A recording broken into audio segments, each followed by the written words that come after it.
Hello প্রিয়াংলার বন্ধুরা, আজকে আপনাদের মাঝে যে ভিডিওটি নিয়ে আসলাম সেটা হচ্ছে একটা নদীতে কিভাবে স্পট নির্বাচন করবেন।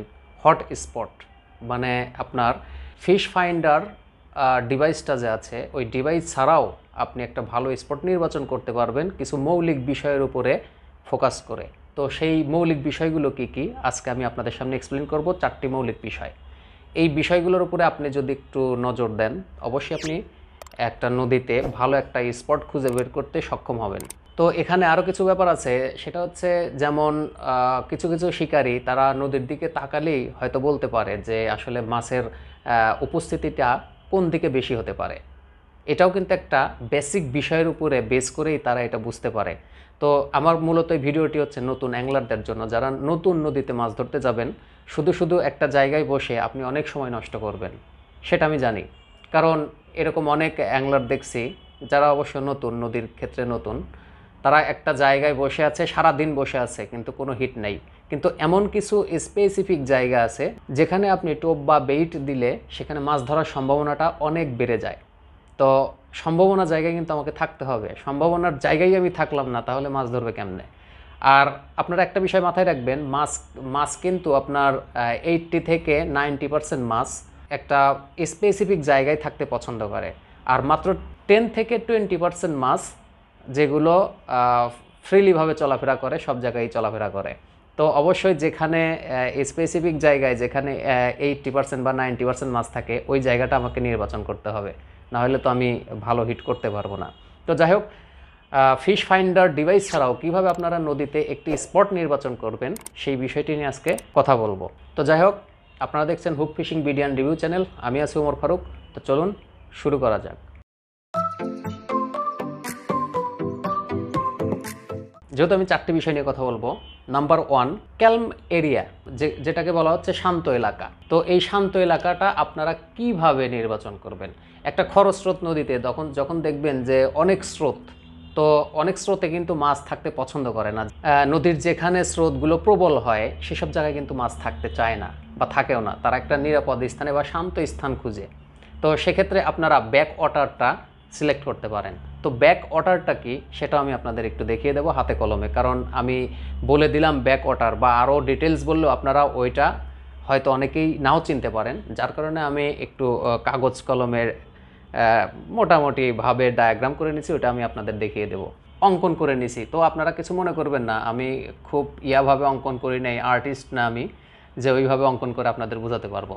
তবে এতটুকু বোঝাতে পারবো, এইখানে যে আপনারা দেখছেন অ্যারো চিহ্নটা, মনে করেন এইদিকে স্রোত, এটা একটা প্রবল স্রোত। তো সেক্ষেত্রে নদীর কিছু জায়গা থাকে যেখানে এইরকম সার্কেলে স্রোতটা কিন্তু আবার ওই দিকে চলে যায়, এরকম একটা সার্কেল হয়, যেটাকে আমরা অনেকেই বলি পাক। এটাকে বলি যে পানির পাক বা আপনার সার্কেল, এটা ধরতে পারেন, ধরে আবার ওই দিকে স্রোতটা কিন্তু চলে যায়। তো সেক্ষেত্রে এখানে ব্যাক ওয়াটারটা কোথায়, এদিকে মাছ এই কিনারা দিয়ে কিছু পাইতে পারেন, তাও এটা কম। কিন্তু আপনি এই উপরের পাশটা যে দেখতেছেন এটা হচ্ছে ব্যাক ওয়াটার, এইটাই হচ্ছে নদীর কিছু কিছু এরকম বাঁকা অংশ থাকে যেখানে পানিটা স্থির থাকে এবং অনেক শান্ত থাকে এই এলাকাগুলো। তো এই এলাকায় আপনি ভালো হিট পাওয়ার সম্ভাবনা থাকবে, কারণ এই জায়গায় মাছগুলো শান্ত এলাকা যেহেতু খোঁজে, সেহেতু এই এলাকা দিয়ে মাছ বেশি বিচরণ করবে। তো সেক্ষেত্রে আপনি এই এলাকাটা আপনি নির্বাচন করবেন। কখনোই এইরকম স্রোতের মধ্যে বা স্রোতের ধারে আপনি নির্বাচন করবেন না। বেশি স্রোত যেখানে সেখানে কিন্তু আপনি ভালো রেজাল্ট পাবেন না, যতটা না আপনি এখান থেকে পাবেন। তো যাই হোক, এই হচ্ছে ব্যাক ওয়াটার। আপনারা অবশ্যই বুঝতে পারছেন, যখন দেখবেন যে এরকম একটা নদীর বাঁক থাকে সেখানে আপনার এখানে পানিটা স্থির আছে, আপনি সেই জায়গাটা নির্বাচন করতে পারেন। তবে অবশ্যই মাছ ধরা আপনার কাছে অনেকটা সহজ হবে এবং হিট হওয়ার সম্ভাবনাটা অনেক বেশি হবে। আর ব্যাকওয়াটার এটা আমি কিন্তু মুখে মুখে বলছি না, কারণ যারা ফিশ ফাইন্ডার ডিভাইস দিয়ে যারা অধিকাংশ জায়গায় মাছ কোন জায়গায় আছে ডিটেক্ট করতো, তো এইসব এলাকাতে তারা মাছের বিচরণগুলো বেশি দেখতো বা এই জায়গায় মাছের আনাগোনা থাকতো বেশি। তো যার কারণে সেটার উপরে বেস করে কিন্তু আমি বলতেছি, এইগুলো অবশ্যই আপনারা মাথায় রাখবেন।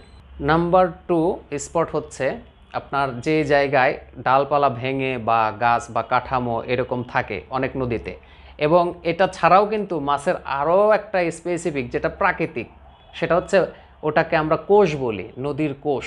বিভিন্ন স্তরে কোষ থাকে, কিন্তু এখানে এমন কিছু জায়গা আছে যেখানে মাছের অনেক নিরাপদ জায়গা।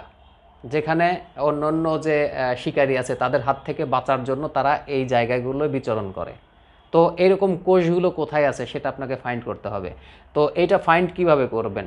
এটা ফাইন্ডিং করার জন্য আপনারা অবশ্যই আপনাদের বড়শি যখন আপনারা কাস্ট করবেন, ওর সাথে শিঙ্কার থাকবে। নদীর তলানিতে যখন যাবে আপনার এবার টানলে দেখবেন যে মাটির সাথে বেঁধে বেঁধে ধরতেছে, একটু ছেড়ে আসতেছে আবার বেঁধে ধরতেছে, এরকম জায়গা ওখানে মানে উঁচু নিচে এবং কোষ আকারে কিছু জায়গা আছে, ওই জায়গাগুলোতে মাছ বেশি বিচরণ করে।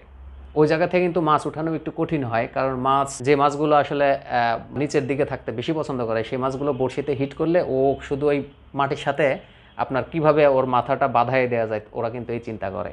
যাই হোক, এই জায়গায়ও আপনারা ভালো একটা হিট পাওয়ার সম্ভাবনা থেকে যায়। তো যার কারণে আপনারা এটাও দেখবেন, এবং কিছু গাছপালা যেখানে পড়ে আছে বা কাঠামো, বিভিন্ন কাঠামো থাকে যেখানে গাছ অনেক কোনো কিছু পড়ে থাকে, ওই জায়গার আশেপাশে কিন্তু আপনারা ভালো হিট পাবেন। তো ওই জায়গাটাও আপনারা নির্বাচন করতে পারেন। আর এসব জায়গায় দেখবেন যারা অভিজ্ঞ অ্যাংলার আছে তারা আগেই গিয়ে বসে থাকে। তো আপনারা এই জায়গাটাও দেখতে পারেন নদীর ক্ষেত্রে। নাম্বার 3, সেটা হচ্ছে আপনার দ্বীপ বা বালুকাময় দ্বীপ। দ্বীপ কিন্তু একটা ব্যাপার আছে, ওটা কিন্তু আমি ডায়াগ্রাম করে নিয়েছি যে অনেক নদীতে কিন্তু দ্বীপ থাকে, ছোট বড় অনেক দ্বীপ থাকে। দ্বীপের পরে ছোট ছোট পানির পকেট তৈরি হয়, ওই পকেটগুলো অনেক ছোট বড় হতে পারে। অবশ্যই আপনি যদি একটা টার্গেটে ফেলাইতে পারেন যে এই জায়গায় একটা ছোট আপনার পকেট, পানি পকেট আছে, এইরকম পকেটে যদি ফেলাইতে পারেন তাহলে হিট হওয়ার সম্ভাবনা অনেক বেশি, কারণ এই জায়গাগুলো অনেক স্থির থাকে এবং মাছ এই জায়গায় বিশ্রাম করে। তো এটাও আমি দেখিয়ে দিচ্ছি, আমি আমার ইয়ার মাধ্যমে আমি একটু ডায়াগ্রাম করে দেখিয়ে দিচ্ছি, আপনারা একটু দেখে নেন, তাহলে আপনাদের বোঝা অনেক সুবিধা হবে। যেমন এইখানে আপনারা দেখতে পাচ্ছেন কিনা, ধরুন নদীর স্রোত এই দিকে আর এটা হচ্ছে আমার দ্বীপ, মাঝখানের দিকে একটি দ্বীপ আছে। তো স্রোতটা যখন এই দিকে যাবে তখন কিন্তু দ্বীপের এই অপোজিট সাইডে কিন্তু একটা পানির পকেট তৈরি হবে যেখানে পানিটা অনেকটাই স্থির থাকবে। তো এই জায়গাতে আপনারা ফলো করতে পারেন, এই জায়গাগুলোতে আপনারা চেষ্টা করতে পারেন, তবে এখান থেকে আপনারা ভালো রেজাল্ট পাবেন এইখান থেকে। তো এই দ্বীপের এই পাশ দিয়ে কিন্তু মাছের কোনো বিচরণ থাকবে না, কারণ এখানে খরচ স্রোত, এখানে কিন্তু স্রোতটা অনেক বেশি, এবং এই পাশে যখন স্রোতটা চলে যাচ্ছে তখন এই পাশে একটা পকেট তৈরি হবে, এই পকেটটা থাকবে অনেক স্থির, এই জায়গায় কিন্তু মাছের বিচরণটা বেশি। তো আপনারা এই দিক থেকে অবশ্যই এই জিনিসটা চিন্তা করবেন। দ্বীপের ক্ষেত্রে যদি কোনো দ্বীপে আপনি যান, দ্বীপের পরের সাইডটা আপনি চিন্তা করবেন, তাহলে ভালো রেজাল্ট পাওয়ার সম্ভাবনা আপনার থেকে যাবে। তো যাই হোক, এটা হচ্ছে নদীর তৃতীয় নাম্বারটা। ফাইনালি 4 নাম্বার যে বিষয়টি, সেই বিষয়টি নিয়ে কথা বলবো।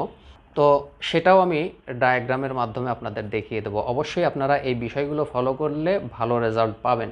তো 4 নাম্বার বিষয় হচ্ছে যেমন দুইটা শাখা এক জায়গায় মিলিত হওয়া। সেখানে দুইটা শাখা মিলিত হওয়া মানে আর একটা নদী এখান থেকে বের হওয়া, ওইখানে কিন্তু আপনার মাছের সম্ভাবনা অনেক বেশি। ওই জায়গাগুলোতে মাছ বিচরণ করে এবং মাছ খাবার সংগ্রহের জন্য বা খাবার গ্রহণের জন্য ওরা ঘোরাঘুরি করে। ওই জায়গাটা আপনি কিভাবে নির্বাচন করবেন আমি এখানে ডায়াগ্রাম করে নিছি, আমি একটু আপনাদের দেখিয়ে দিচ্ছি যে এই জায়গাটা আসলে কেমন হতে পারে। হ্যাঁ, এই যে এইরকম জায়গা, তো এখানে মনে করেন দুইটা নদীর শাখা এসে এখানে এসে যুক্ত হয়েছে এবং এখানে আবার প্রবাহ হচ্ছে, এখানে আবার এদিকে স্রোত চলে যাচ্ছে। তো এই যে পয়েন্টটা যেখানে আমি সার্কেল দিয়ে রাখছি, মাঝখানে একটা মাছের চিত্র দিয়ে রাখছি, এই সার্কেলটা যে এইটুক জায়গা মাছ হিট হওয়ার খুবই সম্ভাবনা বেশি, কারণ এই জায়গাতে নদীর পরিবর্তন হয়েছে, এখানে এসে কিন্তু নদীর পরিবর্তনটা হয়ে গেছে।